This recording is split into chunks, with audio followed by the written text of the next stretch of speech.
la famille selon la volonté de Dieu.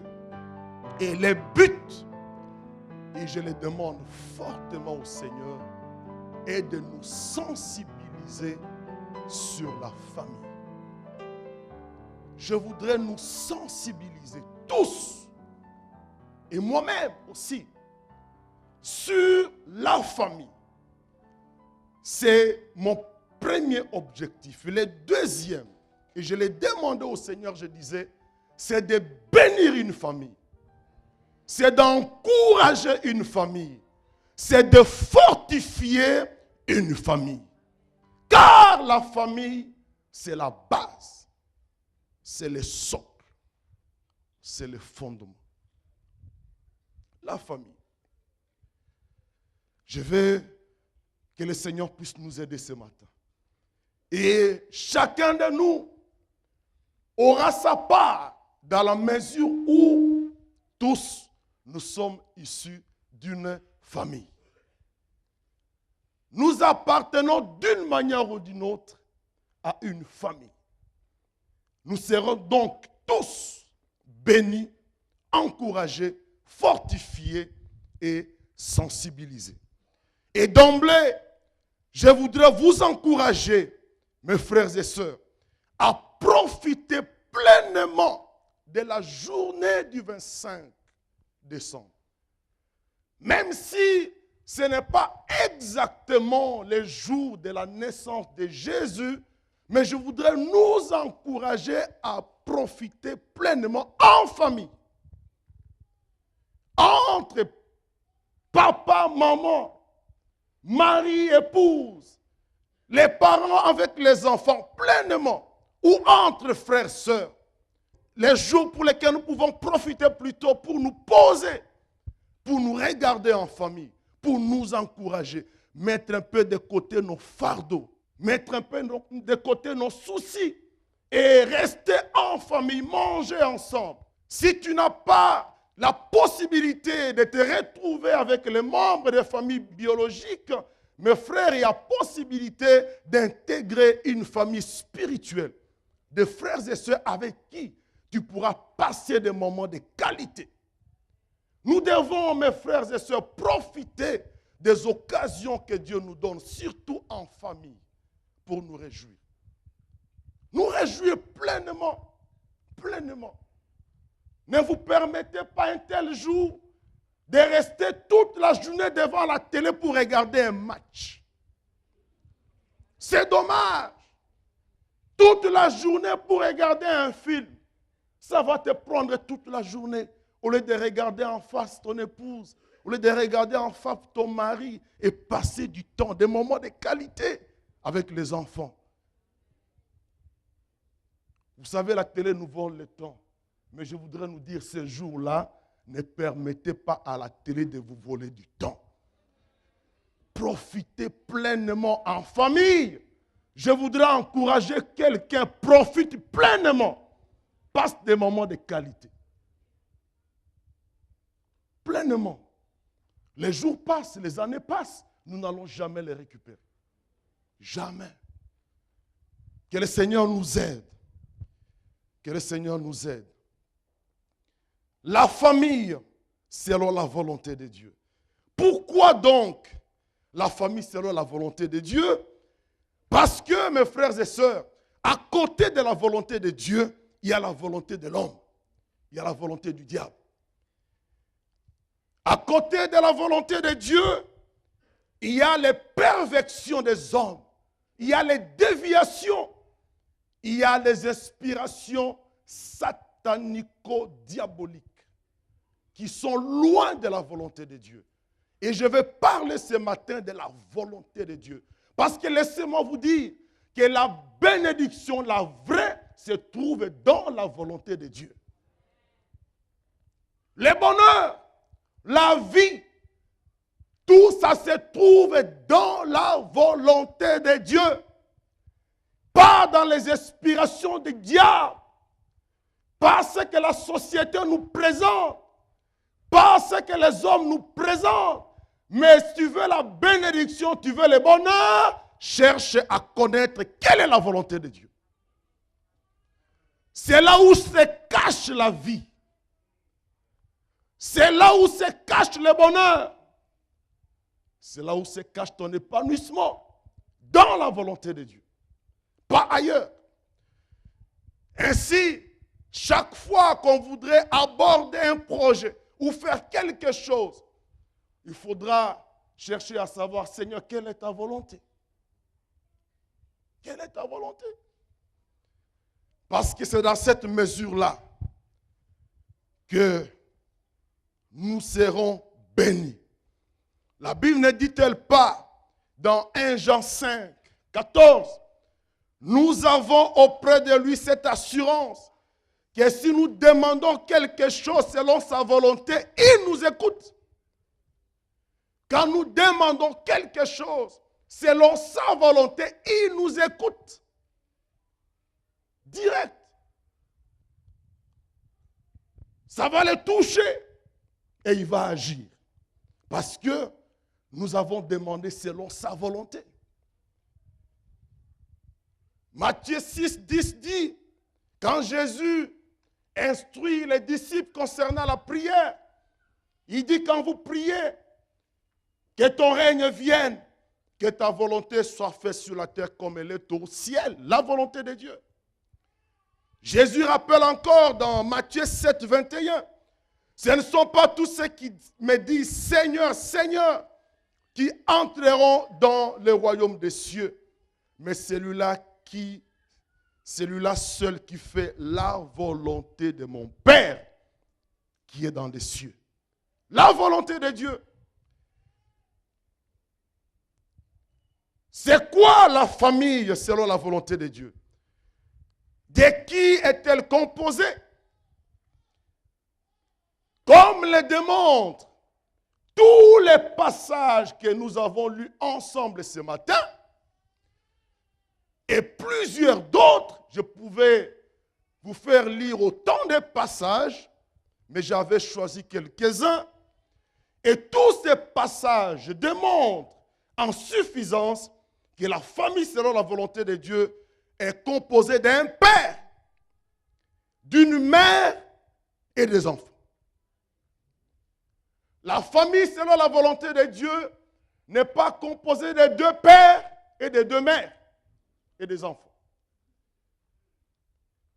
Refusons les dictats du monde. Jusqu'à la fin de ma vie, je refuserai ça. Je refuserai les dictats du monde, la dictature. Je suivrai la volonté de Dieu. La famille selon Dieu, c'est père, mère et les enfants. Alléluia. Aussi, la famille selon Dieu, c'est père, mère et les fils et les filles. Pas des fils et des filles qui auront à choisir leur orientation sexuelle. Non. Quand ils sont nés, ils sont fils et filles. On ne choisit pas l'orientation sexuelle. Non. Quand on est fils ou fille.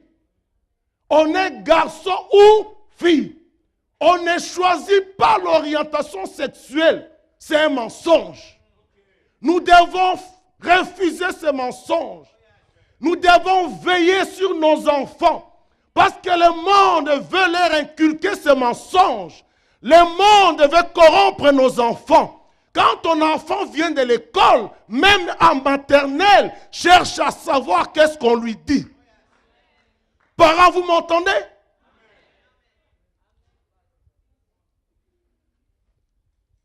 Le diable, il sait comme nous que les enfants sont comme un récipient vide. Ce que vous mettez, c'est ça qui va les remplir. Il sait. C'est pour ça que les stratégies des ténèbres, depuis un moment, c'est commencé en maternelle.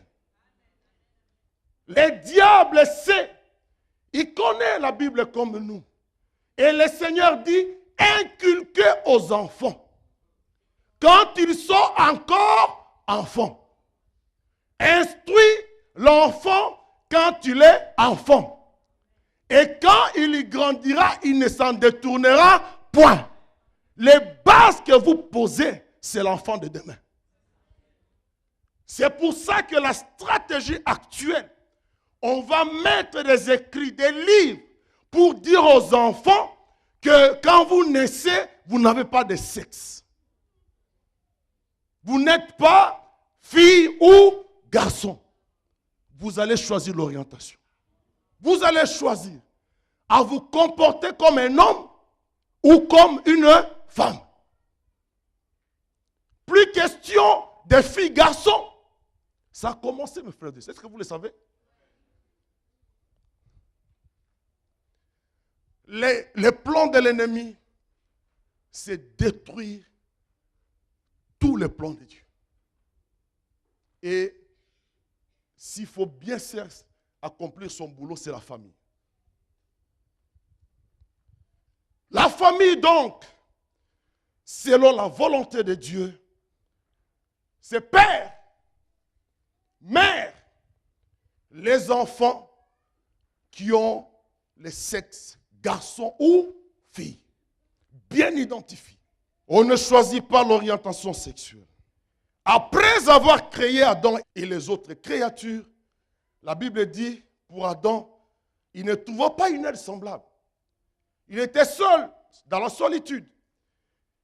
Et Dieu lui-même fait le même constat. Il dit, il n'est pas bon que l'homme soit seul. Et qu'est-ce qu'il fait? Il crée la femme. L'homme s'est retrouvé dans la femme. Il était heureux. Plus de solitude. Et ensuite, les deux, selon la parole de Dieu, la bénédiction de Dieu sur eux, ils ont eu des enfants. C'est la famille. C'est la famille. C'est ça la famille. Dieu est donc à l'origine de la création et de l'existence de la famille. Dieu, mon Dieu, les dieux que nous venons invoquer, célébrer, magnifier en ces lieux, c'est un Dieu de la famille. Mon Dieu, c'est un Dieu de la famille. Mon Dieu, c'est un Dieu qui aime la famille. Mon Dieu, c'est un Dieu qui écoute la famille. Et deux événements dans lesquels Dieu lui-même a mis son sceau le prouvent. Ça prouve que Dieu aime la famille et c'est un Dieu de la famille. Quand Dieu décide de détruire l'humanité à cause du péché, il s'adresse à un homme qu'il a trouvé, juste Noé. Il dit à Noé, je vais détruire la terre. Je vais détruire l'homme. Parce que le cœur de l'homme se tourne vers le mal. Dieu se répand d'avoir créé l'homme. Et il dit à Noé, je vais tout détruire. Qu'est-ce qu'il fait? Il dit à Noé de construire l'arche. Mais vous voyez, Dieu ne demande pas à Noé de monter seul. Non. Il dit à Noé, l'homme juste, je ne connais pas quel a été le comportement ou la vie de la femme de Noé et des enfants. Peu importe. Je suppose qu'ils subissaient l'influence de leur père et du mari pour la femme. Mais Dieu fait ça à cause du péché et à cause de la justice de Noé. Il dit, monte dans l'arche. Mais il lui dit, ne monte pas seul. Tu as besoin de ta famille et de tes enfants, voire les femmes de tes enfants. Il dit, montez en famille. Dieu donc sauve une famille. Et Noé avait besoin de sa famille. Noé avait besoin de sa femme. et de ses enfants. Et vous voyez, Dieu sauve la famille. Deuxième événement qui prouve que Dieu c'est un Dieu de la famille, c'est que Dieu choisit que son fils puisse naître et puisse grandir dans une famille. Dieu pouvait choisir une autre voie pour l'avenir de son fils. Mais il a voulu que Jésus soit porté par une femme et adopté par un père. Ainsi, nous voyons Jésus grandir dans une ambiance de famille. Vous savez, il en avait besoin. Jésus avait besoin de grandir dans ce cadre. Parce que même s'il était Dieu, il était aussi homme quand il est venu dans le monde. Et Jésus avait besoin de ce cadre. Et vous voyez dans les textes que nous avons lus, quand le danger est venu, quand Hérode a pris la décision d'exterminer les enfants, ce n'est pas Jésus qui s'est sauvé lui-même. Non, le petit enfant n'a pas déployé les miracles, les prodiges et son onction. Il était enfant. Jésus ne pouvait pas à ce moment-là utiliser ses capacités spirituelles. Il était homme, enfant, et avait besoin d'être allaité et d'être protégé. Quand le danger est venu, la Bible dit, Joseph prit sa femme et l'enfant. C'est la famille. C'est Joseph qui a mis Jésus hors du danger sous l'inspiration de Dieu. Il avait besoin d'un père qu'il avait adopté. Et Joseph, un père responsable, un mari responsable, il a su prendre soin de notre Seigneur et de notre Sauveur. Avant qu'il puisse commencer à opérer. Mes frères, c'est pour vous dire que notre Dieu, c'est un Dieu de famille. Dieu aime la famille. Dieu est pour la famille. Dieu soutient les familles. Dieu, c'est un Dieu de la famille. Parce que je le disais, la famille, c'est le socle, c'est la base, c'est le fondement pour l'épanouissement de l'homme et de la société tout entière. La famille. Les familles solides, équilibrées et épanouies forment une société solide, épanouie et équilibrée. Il n'y a pas d'église solide et stable sans famille équilibrée, stable. Il n'y a pas d'église stable, équilibrée sans couple stable, équilibré. L'église est ce que les familles et les couples. Les nations sont ce que sont les couples et les familles. Cela veut dire, si vous voulez détruire la société, détruisez les couples et les familles. C'est la famille. Mes frères et sœurs, la famille, c'est la base. C'est la base. Vous voyez, Dieu n'a pas créé toutes les entreprises humaines que nous connaissons. Je vous cite une EDF que vous connaissez. Ce n'est pas Dieu qui a créé EDF. Ce n'est pas Dieu qui a créé Lyonnais Deson. Au moins ça vous connaissez parce que vous utilisez de l'électricité et de l'eau tous les jours. Dieu n'a pas créé. Ça, Dieu a donné à l'homme l'intelligence et les capacités. Il dit cultive. Et l'homme prend soin de ça. L'homme crée les entreprises. L'homme crée des sociétés. Vous voyez, tout ça c'est l'homme. Mais la famille, c'est Dieu lui-même. Concernant la famille, c'est Dieu lui-même. Il prend soin parce que c'est la base. C'est la base. C'est son initiative personnelle. C'est la famille. Mes frères, la famille. Et le diable le sait, je le disais. Ainsi, il s'attaque à la famille. Il s'attaque. Je vais nous sensibiliser. Si vous êtes alliés de Dieu, si vous aimez Dieu, vous dites vous aimez Dieu, vous devez aimer la famille.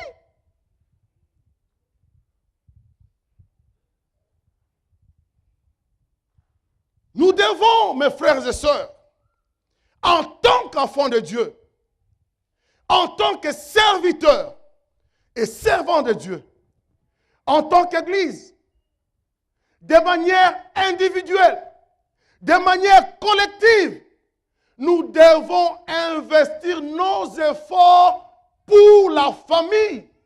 Vous m'entendez? Nous devons, sauf si vous ne réalisez pas les enjeux. Nous devons investir nos efforts pour la famille. Les serviteurs de Dieu doivent avoir à cœur l'équilibre et l'épanouissement des familles. Un papa doit rechercher le bonheur et l'équilibre de sa famille.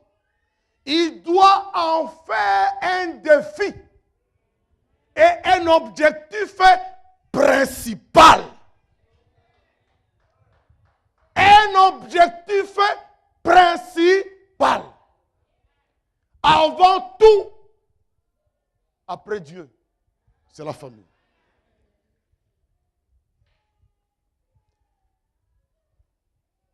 Laissez-moi vous dire, un héros, ce n'est pas un vainqueur applaudi par la foule, mais c'est celui qui sait tenir sa maison. C'est un héros. Une maman doit rechercher de tout son cœur l'équilibre et le bonheur de sa famille. Un enfant, un fils ou une fille doit de tout son cœur rechercher le bonheur de sa famille. Les jeunes, vous m'entendez? Ne dites pas on est encore jeune. Investissez-vous pour vos familles. Pour nous qui sommes dans le ministère, nous devons savoir qu'après Dieu, ce n'est pas le ministère, mais c'est la famille. Le ministère ne doit jamais être exercé au détriment de la famille. On ne peut pas prétendre aimer Dieu, aimer les âmes, aimer les fidèles, quand on ne sait pas gérer sa famille. Quand on n'aime pas sa maison. Mes frères, la famille, elle est sacrée. La famille est sacrée.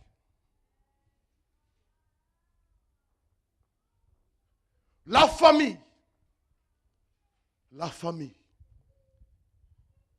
elle est sacrée. La famille, elle est la base, le fondement et l'équilibre de la société. Elle devrait occuper la première place sur le plan horizontal. Toutes choses, tout ce que je fais, tout ce que j'entreprends, les initiatives que je prends, les projets que je forme, tout ce que, quand je réfléchis, tout ce que je fais doit concourir au bonheur de ma famille. S'il y a quelque chose un événement, une situation qui commence à affecter ma famille sans état d'âme,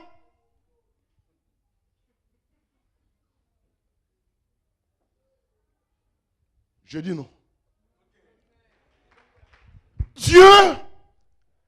Dieu s'occupera du reste. C'est qu'il veut que tu fasses sa volonté. Dieu ne peut pas te demander de faire quelque chose au détriment de l'institution principale. Sinon, c'est ton initiative. C'est ta volonté. Tout ce que je fais doit participer à son équilibre, à son épanouissement. Mon travail, mes relations. D'abord, ma famille. D'abord la famille. D'abord. Ainsi, aimer son couple et par conséquent sa famille, c'est marcher selon la volonté et la vision de Dieu. Aimer sa famille, c'est être un grand allié du Père, du Fils et du Saint-Esprit. Dites Amen. Le contraire, c'est être l'opposant de Dieu. Tu travailles pour Satan.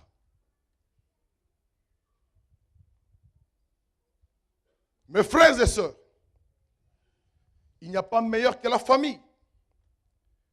Il n'y a pas meilleur.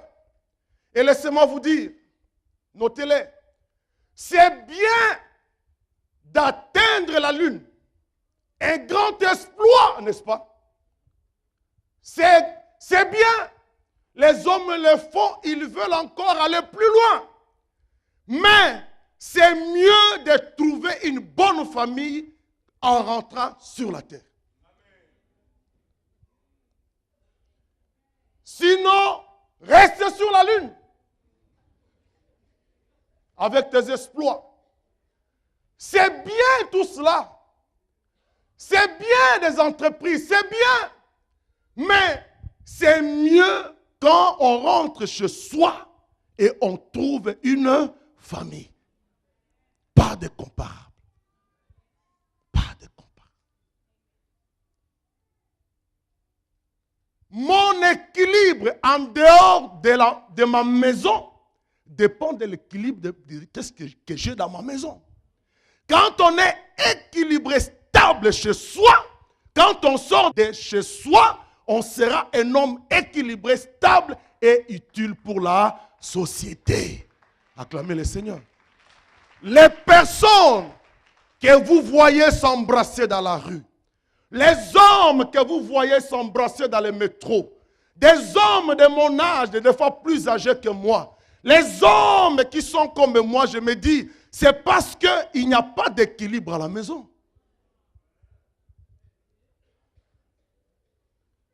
Ne les enviez pas. Ne dites pas, oh non, ils s'aiment vraiment. Ils sont pas, il n'y a pas d'équilibre à la maison. Des fois, quand il y rentre, il n'a rien à manger. Il n'y a personne pour lui dresser la table. Il doit tricher dans la rue. Il doit vider son sac dans la rue. Mais un homme équilibré, il est calme. Parce qu'il est satisfait dans sa maison. La famille.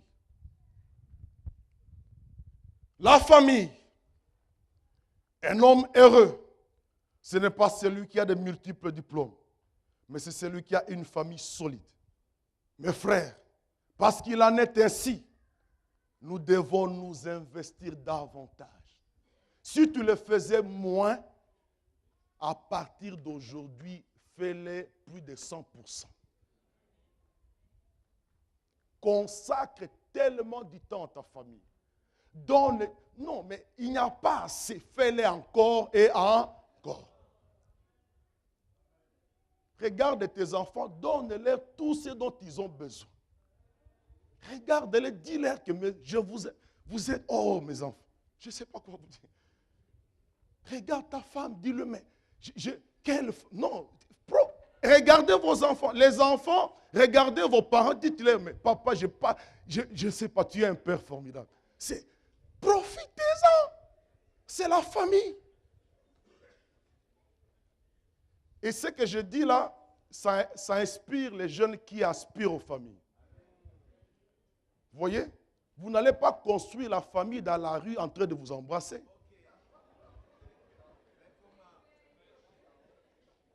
Vous n'allez pas construire une bonne famille quand on vous colle dans les murs, dans la rue. C'est une honte. C'est une honte.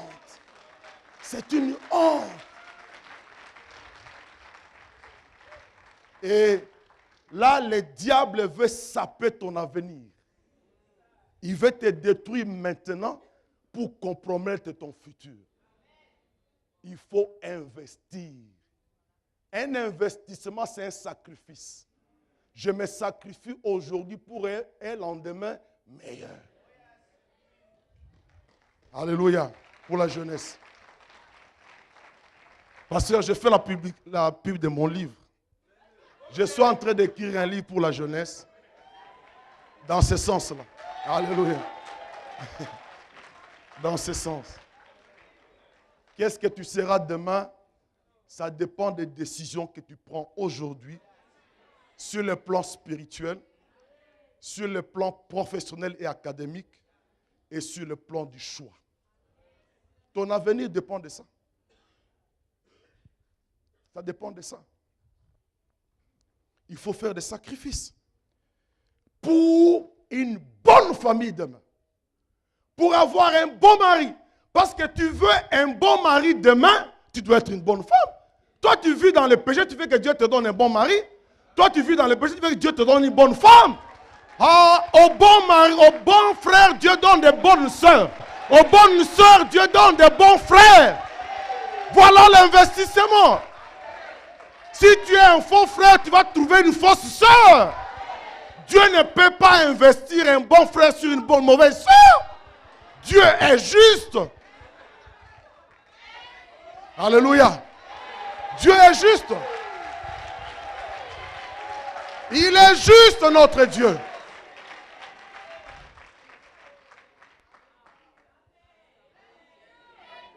Dieu est juste. Alléluia. Dieu est juste. Il est juste. Sacrifie-toi aujourd'hui pour un lendemain meilleur. Accepte la maîtrise de soi. C'est ainsi que Dieu va te donner une bonne sœur. Accepte-les. Pour une famille. Oh, moi j'aime la famille. J'aime la famille. J'aime la famille. Il faut aimer la famille. Il faut aimer. Il faut avoir une vision pour la famille. Une bonne pour la famille. Il faut une bonne famille. Alors, voyons quelques facteurs clés pour une famille heureuse, équilibrée et stable. Quelques facteurs. Le premier, pour qu'une famille soit stable, heureuse et équilibrée, c'est la présence de Dieu. Il faut sa présence. La présence de Dieu dans une famille. La Bible dit dans Psaume 127, si l'Éternel ne bâtit la maison, ceux qui la bâtissent travaillent en vain. Si Dieu ne garde la ville, ceux qui la gardent veillent en vain. Et il faut la présence de Dieu. Parce qu'il nous arrive des moments imprévus, difficiles. Parce que nous sommes humains. Et quand Dieu est présent, nous allons invoquer son secours. Il va nous aider. On va traverser le fleuve, on va traverser les moments difficiles. C'est pour ça que nous avons besoin que Dieu ait sa place dans nos familles. Dans toutes les chambres. Que Dieu y soit. Que Dieu y soit et qu'il règne. Et je vais aller vite. Le deuxième facteur pour qu'une famille soit stable, heureuse et équilibrée, c'est que la crainte de Dieu doit habiter le cœur de l'acteur principal. C'est qui l'acteur principal? L'homme. Oh, l'homme peut maudire ou bénir sa famille. Parce que Dieu lui a donné la place du chef.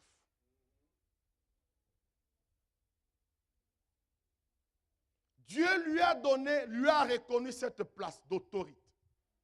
Donc, l'homme peut être une bénédiction ou une malédiction. Quand il a la crainte de Dieu, il est une bénédiction. Quand il ne craint pas Dieu, il est une malédiction. Psaume 128 dit, heureux tout homme qui craint l'Éternel, qui marche dans ses voies. Tu jouis alors du travail de tes mains. Tu es heureux, tu prospères. Ta femme est comme une vigne féconde à l'intérieur de ta maison. Tes filles sont comme des plants d'olivier autour de ta table. C'est ainsi qu'est béni l'homme qui craint l'Éternel. La crainte de Dieu. Lorsque vous craignez Dieu, la récompense directe, c'est que vous êtes heureux et votre famille est bénie. Si tu as la crainte de Dieu, tu as le droit de lui dire, Seigneur, je demande dans la crainte de ton nom, bénis ma famille. Dieu va bénir parce qu'il le promet. Parce qu'il le promet. Il promet cette bénédiction. Troisième facteur, c'est que chaque acteur doit jouer son rôle. Chaque acteur de la famille doit jouer son rôle. Et les rôles de chacun, les rôles sont définis clairement dans Éphésiens 5, du verset 22 jusqu'à Éphésiens 6, où la Bible dit, femme, que chacune soit soumise à son mari comme au Seigneur, car le mari est le chef de la femme, comme Christ est le chef de l'Église, qui est son corps, et dont il est le sauveur. Or, de même que l'Église est soumise à Christ, les femmes aussi doivent être à leur mari en toutes choses. Mari, que chacun aime sa femme, comme Christ a aimé l'Église, et s'est livré lui-même pour elle, afin de la sanctifier en la purifiant et en la lavant par l'eau de la parole. Du reste, que chacun de vous aime sa femme, comme lui-même, verset 33 là, et que la femme respecte son mari. Enfants, Éphésiens 6, 1, enfants, obéissez à vos parents, selon le Seigneur, car cela est juste. Honore ton père et ta mère, c'est le premier commandement avec une promesse, afin que tu sois heureux et que tu vives longtemps sur la terre. Et vous, pères, n'irritez pas vos enfants, mais élevez-les en les corrigeant et en les instruisant selon le Seigneur. Les rôles sont répartis. Papa, maman et les enfants. Dieu prend soin de régler l'institution. Il donne des commandements précis, des directives précises pour que l'harmonie, la cohésion et la cohérence règnent au sein de la famille. Tout est là. Parce qu'il veut qu'il y ait ça au sein de la famille. Les papas, les chefs, doivent jouer son rôle. Il doit aimer sa femme. C'est lui le chef, le responsable numéro 1, qui devra rendre des comptes à Dieu. Un chef n'est pas un dictateur, mais un serviteur. Un chef n'est pas un dictateur, mais un catalyseur. Il donne l'impulsion et la direction. Ce n'est pas un dictateur. Non. Quand Jésus a fini de laver les pieds de ses disciples, il leur dit ce qui suit. Dans Jean 13. Vous m'appelez maître et seigneur. Et vous dites bien, car je le suis. C'est-à-dire, je ne renie pas ma position. Je suis maître et seigneur. Et vous le dites, c'est vrai. C'est vrai. Je suis homme, c'est vrai. Et Marie, tu reconnais, c'est vrai. Et femme, plutôt, tu reconnais, c'est vrai. Si donc, je vous ai lavé les pieds, moi, le Seigneur, vous comprenez ça? Moi, le Seigneur, il ne renie pas sa place. Le Seigneur est le maître. Vous devez aussi vous laver les pieds les uns les autres. Les maîtres, le Seigneur lave les pieds. Alors, un papa, avant de demander la soumission à sa femme, avant de demander l'obéissance aux enfants, il doit commencer par leur laver les pieds. Alléluia. Commence par laver les pieds et tu seras obéi. Tu vas récolter. Laver les pieds. Prendre soin. S'oublier. S'humilier. Et des fois demander pardon. Nous les hommes, on a du mal à demander pardon. Combien de fois on doit même demander pardon à nos enfants? J'ai appris à demander pardon à mes enfants. On apprend, je vous assure, on apprend. Il y a beaucoup de domaines dans lesquels nous, parents, on doit demander pardon aux enfants. Et je dois vous dire, pour nous, parents, avant que votre fils ou votre fille quitte la maison, prends le soin de faire le diagnostic de comment vous avez vécu et regarde les domaines dans lesquels tu dois lui demander pardon. C'est un grand investissement. C'est une grande sémence. Nous commettons beaucoup d'erreurs. Laver les pieds. La femme doit être soumise à son mari. Reconnaître son rôle de chef. Et lui donner du respect. Il n'y a pas d'entreprise où il n'y a pas de PDG. Citez-moi une entreprise où il n'y a pas un PDG. Qui connaît une entreprise où il n'y a pas un PDG? Dans toutes les institutions, il faut un chef. Et dans notre église, c'est le pasteur Noël le chef.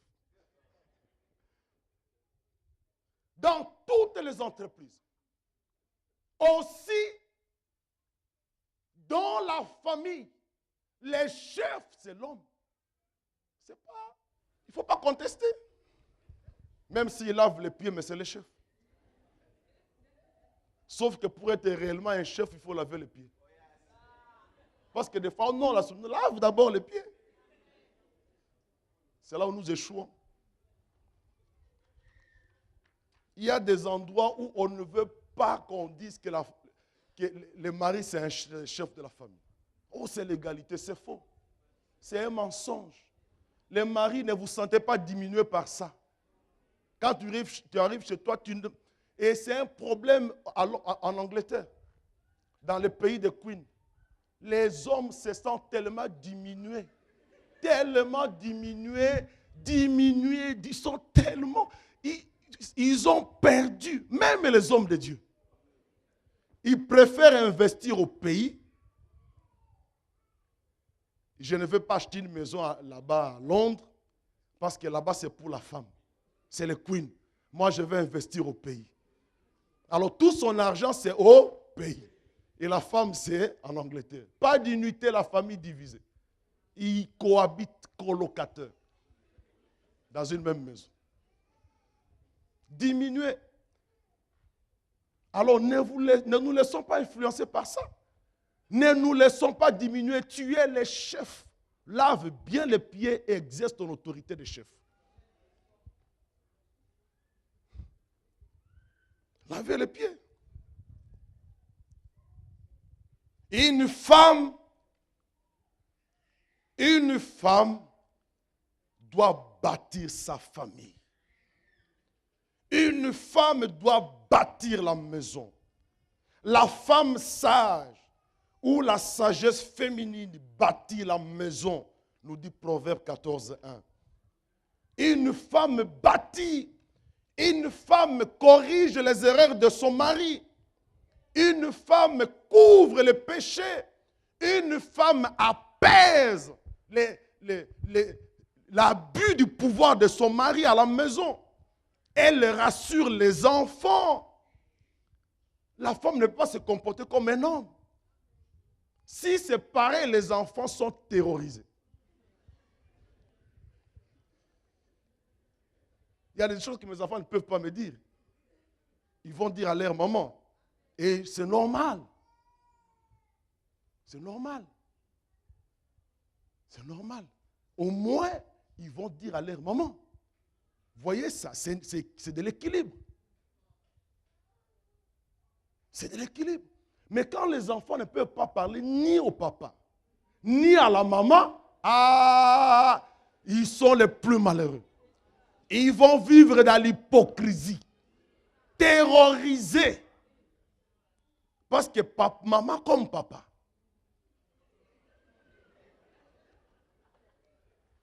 Il faut la douceur. La douceur. Couvrir son mari. Et l'exemple type d'une femme sage, c'est Abigail. Quand le roi David, qui était en difficulté du reste, a résolu d'aller détruire la maison de Nabal, un homme fou, comme son nom l'indique. David a décidé, David lui avait fait du bien, mais lui, il a insulté David. Il était bienveillant à son égard. Mais il a refusé de rendre à David ce qu'il méritait, ou ce qu'il pouvait lui donner. Et quand David a décidé d'aller détruire la famille, cette femme a accepté de porter le péché. Il dit, c'est à cause de moi, maître, parce que je n'étais pas là, mon Seigneur. Ne viens pas commettre le mal. Elle a su couvrir et apaiser David. Elle a apaisé la colère. C'est ça une femme. Apaiser. Apporter la douceur, la vie à la maison. C'est une femme qui bâtit sa maison. Femme, ne soyez pas comme nous. Ne réagissez pas comme nous. Gardez votre différence. Et demandez à Dieu de vous aider. Et les jeunes qui grandissent, soyez fermement femme. Fille, fille. Ne voyez pas ce que la télé vous dit, ce que la télé vous inculque.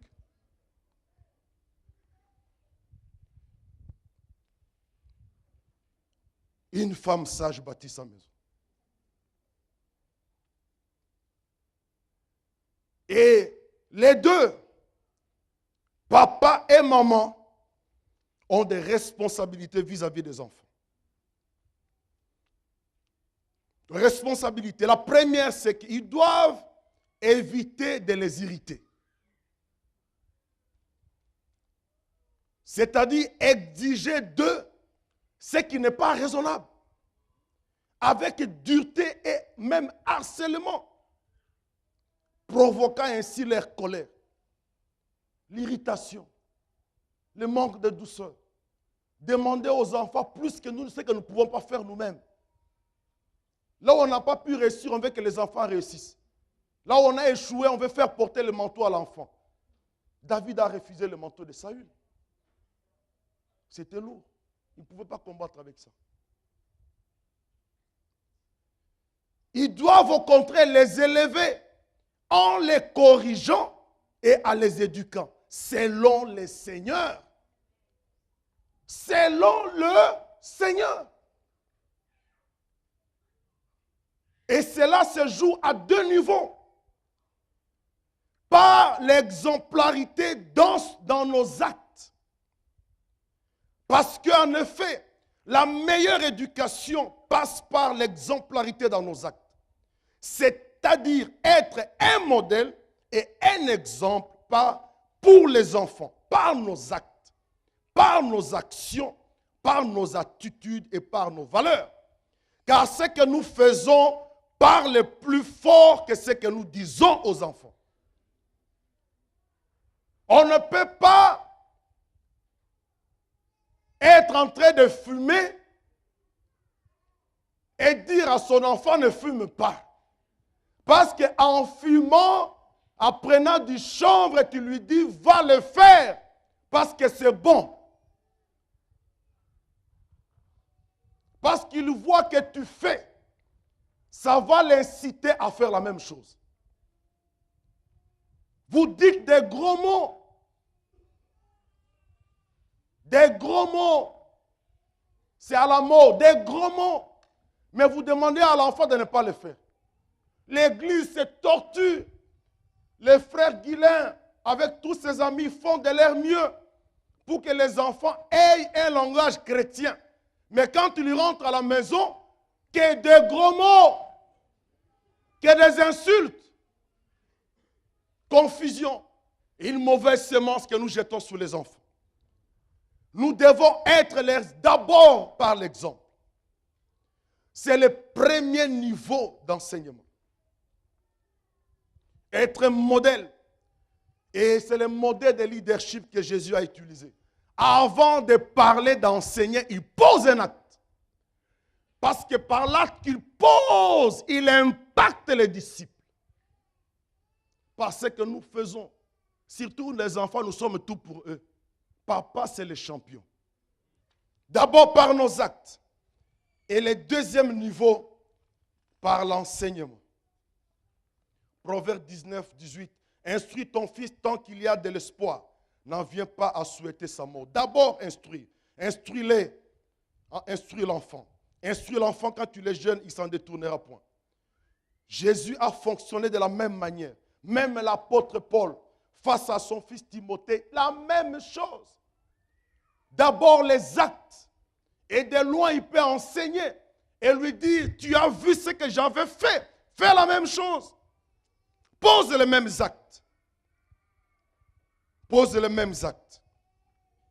Et aux enfants, les enfants doivent honorer leurs parents. C'est un commandement suivi de deux promesses. Le bonheur et une vie longue. Imaginez ce qui arriverait à un enfant qui ne recevrait ni instruction, ni correction de ses parents. Il serait personnellement misérable et socialement intolérable, un danger pour la société. Même pour l'Église. L'Église va faire un effort pour s'aimer la parole de Dieu. Mais c'est un problème déjà. Que quelqu'un qui a déjà reçu la semence de ses parents. Il serait dangereux pour la société. Parallèlement, dans un sens général, il est vrai qu'une vie disciplinée et soumise à l'autorité favorise la bonne santé et la longévité. Alors qu'une vie de révolte et d'imprudence se termine souvent pas prématurément. Un jour, on était ici le vendredi après le culte du soir, je rentrais chez moi à la maison. C'était 21h, 21h45. Et chez moi, entre Étampes et chez moi, il y a toute une forêt qu'il faut traverser. Et quand je devais entamer cette forêt-là, j'ai vu un jeune qui faisait l'autostop. C'est l'autostop qu'on dit. Autostop. Et d'habitude, je ne m'arrête pas pour prendre quelqu'un. Mais j'étais touché quand j'ai vu, j'étais sensible de voir un jeune à cette heure-là. Des fois, on a peur, peut-être qu'il y a un danger autour de moi. Ou même nous, on a peur parce qu'on ne sait pas ce qui s'est passé dans la voiture. On peut te créer des problèmes. Donc, on est très méfiant. Mais j'ai quand même pris les jeunes. Alors, en faisant route ensemble, j'ai dit, mais tu vas où? Il dit, tu habites où? Il dit, j'habite dans la ville qui était quelques kilomètres après. Je dis, mais moi, j'habite la ville après. Est-ce que tu connais la ville? Il dit, non. Je dis, mais tiens, toi, tu habites là et tu ne connais pas là où j'habite. Parce que c'est la ville voisine. C'est alors qu'il me dit, non, non, non, non, non, non, non. Je n'habite pas là, mais je vais dormir chez ma copine.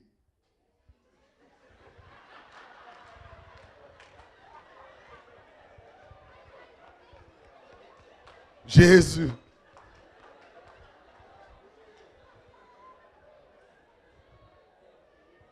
« 17, 16 ans par là.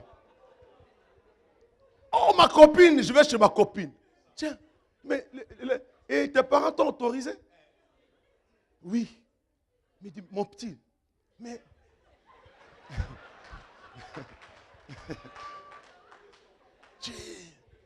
mais est-ce que tu réalises les risques que tu prends? La personne qui te prend là, tu ne le connais pas. Et c'est trop dangereux pour toi. pourquoi ne pas attendre? Je lui disais, pourquoi tu es pressé? Parce que tu peux mourir. Alors il me dit, mais tu sais aussi, il faut profiter de la vie, on ne sait pas ce qui va arriver demain. Oh mon Dieu. Si j'étais méchant, il allait rester dans la forêt. Vous apprenez qu'on a trouvé un corps quelque part. C'est ça. Et les parents qui autorisent. Ah.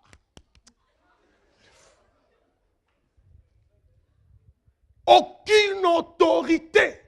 On permet aux enfants de dormir avec leurs copines dans la maison familiale. C'est une malédiction.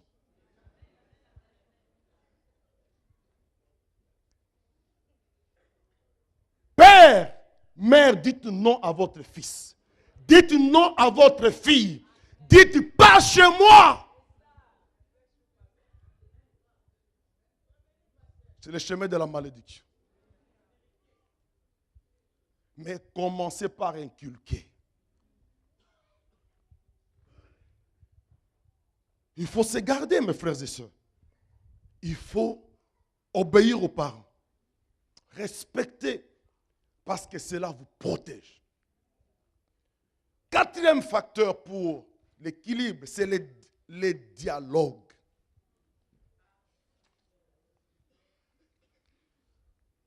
Les dialogues. Les dialogues nous évitent à vivre comme des colocataires.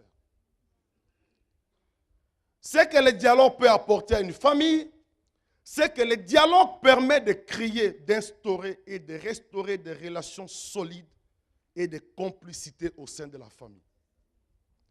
Les enfants ont besoin d'être en relation avec leurs parents. Sinon, ils vont en créer avec l'ordinateur, avec la télé, avec la tablette. Ils vont en chercher 2, 3, 4. Parce qu'aucune relation avec les parents. Le dialogue permet d'harmoniser les motivations et les points de vue. Il favorise l'harmonie, la compréhension, la paix et l'unité dans une famille. Le dialogue permet à l'autre de se sentir aimé et accepté. Il valorise l'autre. Il permet même d'exister. Je compte pour lui, je compte pour elle. Et ça permet à l'autre d'être reconnu, même de se construire. Une femme a besoin d'une oreille d'écoute et attentive. Sinon, elle se sentira dévalorisée. Un enfant a besoin d'une oreille attentive et d'écoute. Sinon, elle sera hypocrite. Hypocrite. Et vivra dans le péché. Parce qu'il ou elle va trouver une oreille attentive en dehors de la maison. Les dialogues facilitent le vivre ensemble et l'engendre la coopération et l'intelligence collective. Dialoguer, ça permet à tous de s'embarquer dans l'œuvre. Ça permet de mobiliser toutes les énergies et de réfléchir tous autour d'un problème qui concerne un membre de la famille. Quand Proverbe 15, 22 dit, quand on ne consulte personne, le projet échoue. Mais lorsqu'il y a beaucoup de conseillers, il se réalise. Parlons ensemble, discutons, échangeons. Profitons-en et faisons-les, mes frères, au maximum.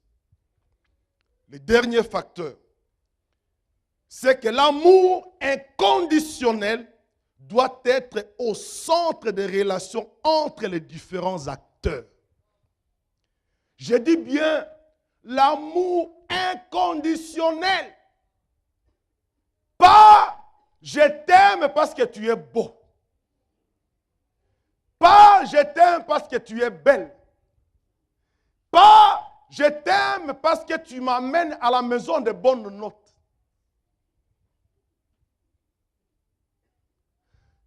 vous fait sentir ça à votre enfant, il va tricher. Il va cacher son bulletin. Parce que il s'est dit, à la maison, on m'aime que quand j'amène de bonnes notes.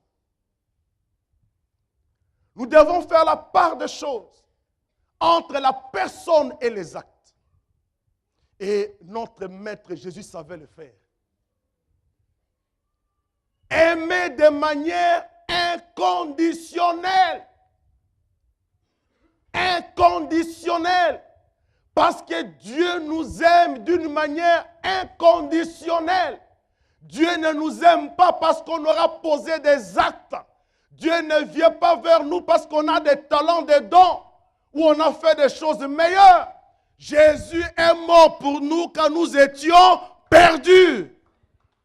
Vous voyez, mes frères et sœurs. Alors, dans nos relations, nous devons faire pareil. Inconditionnel. Un enfant qui se sent aimé de manière inconditionnelle acceptera facilement la discipline. Parce que l'amour, la discipline sans amour, c'est de la maltraitance.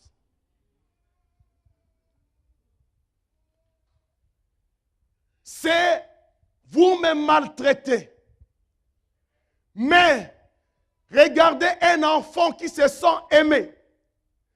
Quand tu vas le corriger, ça va faire mal. Mais les minutes qui vont suivre, il viendra sauter sur toi. Parce qu'il sait que papa m'aime de manière inconditionnelle. Et mes frères et sœurs, c'est ça qui a sauvé le fils prodigue. Quand il est sorti de la maison du père, il a tout dilapidé. Il avait des hésitations. Mais il est rentré à la maison. Et son père, qui l'aimait de manière inconditionnelle, a sauvé la vie de son fils.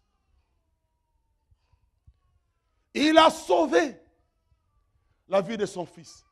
Je connais un père,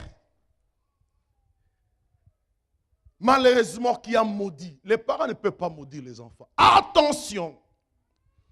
Ne piégeons pas nos enfants. Dieu ne le fait pas. Dieu, quand il sort, il ne te ferme pas la porte. Jamais. Il ne te maudit pas. Il t'ouvre la porte. Il attend ton retour. Et si tu es là, tu es parti, Dieu, la porte grandement ouverte pour que tu reviennes.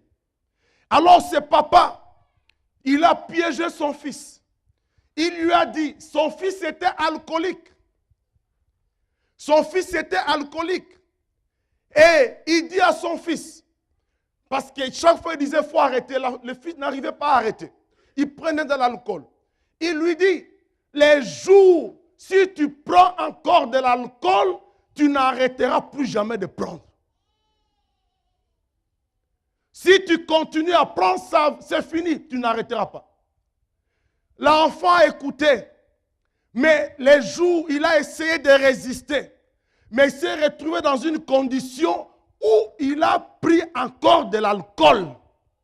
Ce qui est arrivé, c'est ce que son père a dit. Il est dans la rue.